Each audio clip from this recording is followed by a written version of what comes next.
Hello everyone, we are FlowStick Ensemble. Welcome to our 5th chapter of our Masterclass series.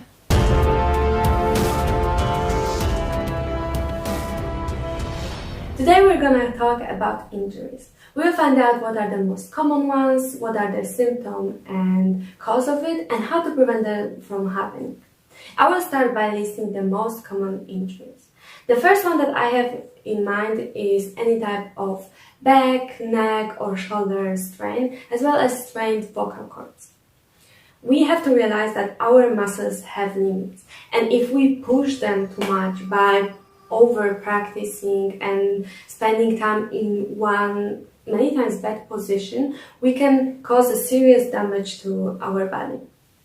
The second injury that is very common is tendinitis. Tendinitis is an inflammation of tendons that occurs mostly in hand or upper arm. The cause of it is because of the repetitive motion. The third one is any type of nerve injury, and we can experience it as an irritation from neck or any other part of the body like hand or arm. And the last one that I want to talk about is bursitis. It's an irritation of bursae. There are small sacs that are filled with fluid that are meant to be a cushion for our bones, muscles, and tendons near the joints. And again, the cause of it is because of the repetitive movements. Now I could spend more time listing 100 other injuries that we can experience, but it's not the goal of this video. And I don't want you to be scared, I want you to be more alert. Researching for this episode, I found out about all of these injuries and that actually, even though I never experienced any of them, I could in the future. That's why we need to be more proactive and find ways to prevent these injuries from happening.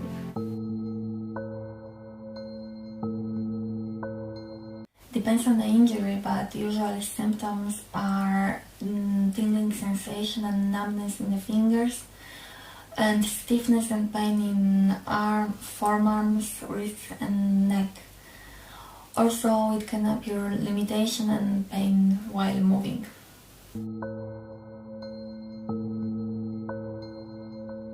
One of the cure for avoiding the injuries in your body is to know if you have the tension.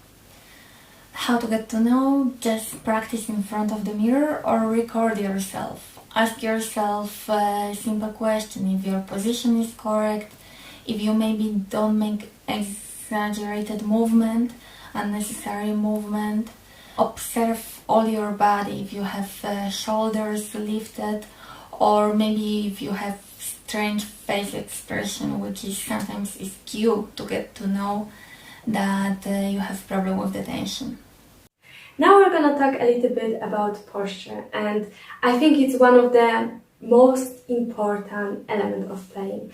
And I can say from my personal experience, it's something that I struggle the most with. Throughout these many years of playing, I found few accessories that actually helped me to improve my posture. And the first thing is this type of support that you can put on the back of your body, and that actually really helped. And this one I use mostly when I just do other activities, and sometimes also when I practice. The second one is the one that you have to stand on it, and it really helps to improve your posture, because if you have a bad posture you cannot stay on it and you lose the balance. So this one I can really recommend. Of course, maybe those will not apply for every instrument, so you can ask a doctor that could help you to find out if it's actually good for you. The second thing I want to talk about is to adjust your instrument or any type of equipment that you need for instrument to you. It really depends on any instrument. With flute, I can tell that it's about placing a head joint in a good position. Sometimes we should really come back to the basic and see if we are doing things correctly. You can find something that we can still improve by changing the position, moving a little bit the instrument, and maybe the way we put our hands on the instrument. There's a lot of ways, and if you have any problem with identifying what it can be, you can always ask for advice. It's no shame to ask, and now it's a little bit more difficult, but still there are like online options. You can also record yourself, and that's what I noticed when I started recording more for our Facebook. It really improved my posture because I was so annoyed that the camera was unfocused when I was moving too much, and I started paying more attention to that. So I think it's also a good advice. For avoiding the injuries, it's very important to warm up. We already made the video with useful exercises for warming up the joints, warming up muscles with simple stretches and relaxed exercise. You can find it in the second video of our Masterclass series. When you are taking the instrument to the hand, start with simple scales with simple, easy movement. It will help your body to adjust to the complicated position we usually have by playing instrument, for feeling the wave of the instrument and for feeling the condition of your body in the certain day. Practicing the intelligent way, never practice too long and complicated, loud and fast fragments.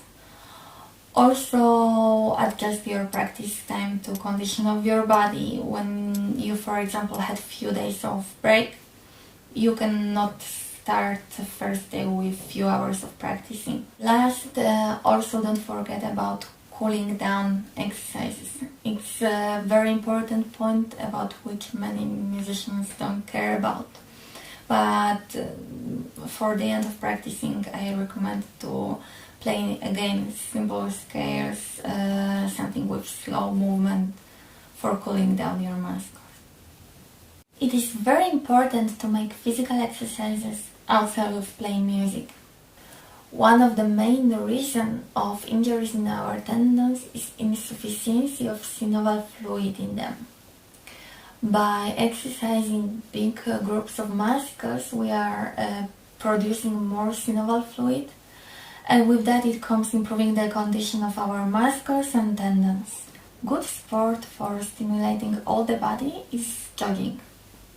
By exercising that, it appears rhythmical nerve impulse exchange between our muscles and cerebral cortex. Don't over-practice. And I know this one is really hard because we are all taught that we need to really work hard, and there are these 10,000 hours that we really need to do in order to be an expert in our field. It's all true, but if you never take breaks, then you can seriously injure your body. And then those all hours that you did won't matter if you cannot play your instrument. That's why think about it, how many hours you spend on practicing, and maybe put a timer and decide that, okay, I will practice for 45 minutes and then I will take a break. And breaks are really, really crucial. Learn how to relax. We made the last video about proper breathing, so there you can find all the exercises that will help you to relax and learn how to breathe properly. If you don't like maybe breathing exercises, you can try other techniques. There are a lot of them, like meditation, yoga, progressive muscle relaxation that we also showed in one video. If maybe one of them is not good for you, you can always try. It doesn't mean you won't like it at all. You just have to find your way to relax. The last aspect that we would like to mention is kind of obvious. It's just keeping healthy style of life and balanced diet. By giving nutrition to your body, you can, for example, avoid skin problems with which many musicians is fighting. Also, don't forget about drinking water, about hydration to your body. It can help to avoid many problems. If you have injury, if you have tension in your body, don't have doubts and go to the physiotherapist who can help you and who can advise you the best.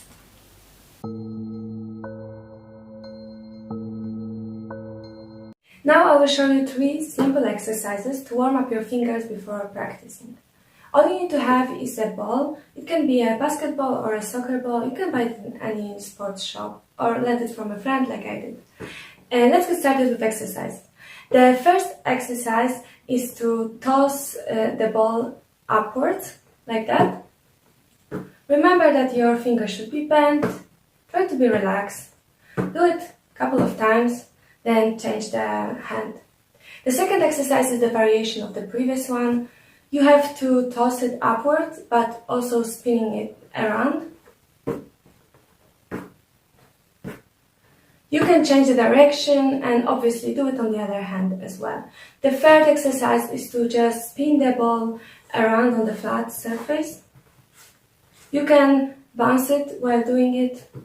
Obviously, do it on both directions and both hands. These are 3 simple exercises to warm up your fingers.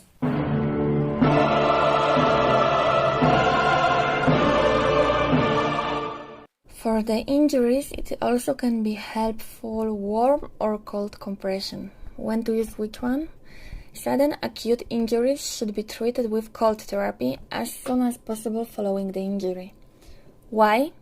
When a sudden injury occurs, the surrounding soft tissue often bruises, swells and becomes inflamed.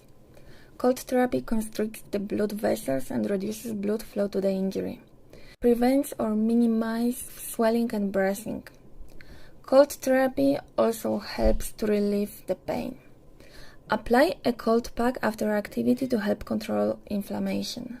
An ice pack should not be used before the exercise. Also, protect your skin with some material. Don't use cold compression for more than 20 minutes. Sore, stiff muscles are best treated with hot therapy because the heat helps to relax and loosen tired muscles. Heat can also be used before exercise to improve mobility by loosening muscles and increasing joint elasticity. During the hot therapy treatment, the blood vessels expand, increasing circulation and the flow of healing oxygen and nutrition to the injury. Remember, heat can be used prior to exercise but should not be used immediately after physical activity. Thank you very much for watching, and if you like this video, just comment and subscribe. We will be very grateful.